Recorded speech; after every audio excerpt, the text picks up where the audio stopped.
नीरज चोपड़ा, वो नाम जिससे पूरा भारत जैवलिन के लिए गर्व महसूस करता है। एक ऐसा एथलीट जिसने देश का झंडा दुनिया भर में लहराया। और अब नीरज चोपड़ा ने अपने करियर का एक और हिस्टोरिक मोमेंट लिख दिया है। उन्हें मिली है ऑनररी लेफ्टिनेंट कर्नल की रैंक टेरिटोरियल आर्मी में। पर सवाल ये है, क्यों?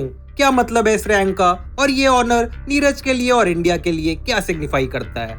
सबसे पहले बेसिक फैक्ट्स। 22 अक्टूबर 2025 को न्यू दिल्ली में एक फॉर्मल पाइपिंग सेरेमनी हुई, जिसमें डिफेंस मिनिस्टर राजनाथ सिंह और सीनियर आर्मी ऑफिसर्स ने नीरज चोपड़ा को लेफ्टिनेंट कर्नल का ऑनररी रैंक से सम्मानित किया।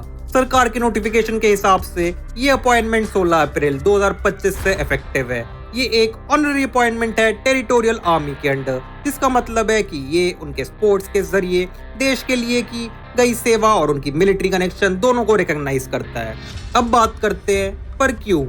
इसके पीछे 4 स्ट्रॉन्ग रीजंस है। Sporting excellence. Neeraj Chopra India के सबसे successful track and field athlete में से एक बन चुके हैं। Olympic gold, world championship medals और काउंटलेस इंटरनेशनल विक्ट्रीज। उनके जैसे एथलीट को आर्मी के ऑनररी रैंक से सम्मानित करना देश की तरफ से एक सल्यूट है, एक रिकॉग्निशन है उनकी मेहनत और उनके डेडिकेशन का। Connection with the Indian army. ये रैंक एकदम नई नहीं है। नीरज के आर्मी से कनेक्शन पहले से है। 2016 में उन्हें इंडियन आर्मी के राजपुताना राइफल्स के अंडर नैब सूबेदार के तौर पर रिक्रूट किया गया था। तो ये प्रमोशन एक नेचुरल एक्सटेंशन है, एक सिंबॉलिक जेस्चर जो उनके दोनों रोल्स को जोड़ता है, सोल्जर और sports person. Bridge between sports and service. Indian army हमेशा से एक्सेलेंस और डिसिप्लिन को सेलिब्रेट करती है। ऑनररी रैंक देना एक तरीका है बताने का कि चाहे बैटलफील्ड हो या स्पोर्ट्स फील्ड, डेडिकेशन और सैक्रिफाइस दोनों जगह बराबर इंपॉर्टेंट है। Inspiration for the youth. Neeraj जैसे हीरो सिर्फ मेडल्स नहीं जीतते, वो एक पूरी जनरेशन को इंस्पायर करते हैं। आर्मी का ये डिसीजन उनके जरिए देश के यूथ को ये मैसेज देता है, अगर तुम अपने फील्ड में बेस्ट हो तो देश तुम्हें सल्यूट करेगा, चाहे तुम सोल्जर हो या स्पोर्ट्स पर्सन।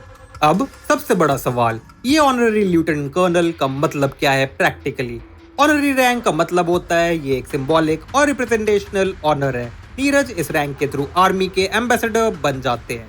वो पब्लिक फंक्शंस अटेंड कर सकते हैं, मोटिवेशनल प्रोग्राम्स में आर्मी को रिप्रेजेंट कर सकते हैं और कभी-कभी ट्रूप्स के साथ ट्रेनिंग एक्टिविटीज में भी पार्टिसिपेट कर सकते हैं। लेकिन इसका मतलब ये नहीं है कि उनके पास अब एक फुल टाइम कमांड या ऑपरेशनल ड्यूटी होगी जैसे एक रेगुलर ऑफिसर के पास होती है। ये ऑनर मेनली रिकॉग्निशन के लिए होता है, उनके कंट्रीब्यूशन के लिए। फिर भी पास्ट में ऐसे ऑनररी ऑफिसर्स आर्मी के साथ शॉर्ट ट्रेनिंग्स भी कर चुके हैं और अपने यूनिट्स के साथ इंटरेक्शन भी करते रहते हैं।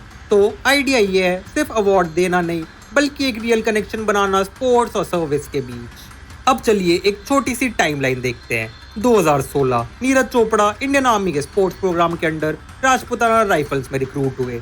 2021 से 2024 उन्होंने ओलंपिक गोल्ड, वर्ल्ड चैंपियनशिप्स और एशियन गेम्स में मल्टीपल मेडल्स जीते। उनका सट्योर वर्ल्ड लेवल पे बढ़ता गया।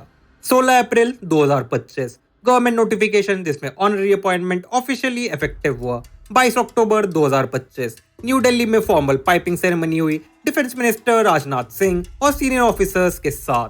पूरे देश में लोगों ने नीरज को सल्यूट किया।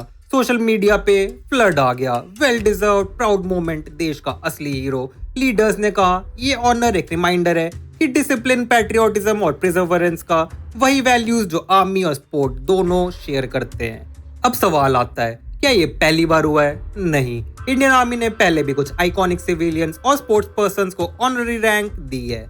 जैसे सचिन तेंदुलकर को इंडियन एयरफोर्स में ग्रुप कैप्टन बनाया गया था और MS धोनी को भी टेरिटोरियल आर्मी का ऑनररी लेफ्टिनेंट कर्नल बनाया गया था।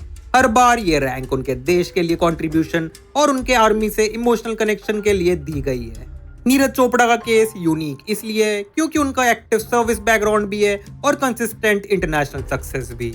अब बात करते हैं बिगर पिक्चर की। ये सिर्फ एक मेडल या एक यूनिफॉर्म नहीं है, ये एक मैसेज है, एक एथलीट जिससे दुनिया पहचानती है अब आर्मी की वैल्यूज को रिप्रेजेंट करेगा। डिसिप्लिन, इंटीग्रिटी और नेशन फर्स्ट। फॉर यूथ ये एक मोटिवेशन है कि अगर तुम अपने फील्ड में एक्सीलेंस दिखाते हो तो देश तुम्हें सिर्फ क्लैप्स से नहीं, रेस्पेक्ट से भी नवाजता है। और आर्मी के लिए ये एक चांस है अपनी वैल्यूज को उन लोगों तक ले जाने का जो नीरज जैसे आइकॉन्स को आइडलाइज करते हैं। ये ऑनर उनके लिए एक न्यू माइलस्टोन है और देश के लिए भी एक प्राउड रिमाइंडर कि इंडिया अपने हीरोज को कभी भूलता नहीं। So tell us in the comments, आपके हिसाब से ये ऑनर क्या ज्यादा रिप्रेजेंट करता है, स्पोर्ट्स एक्सीलेंस या नेशनल प्राइड, या दोनों का परफेक्ट कॉम्बिनेशन?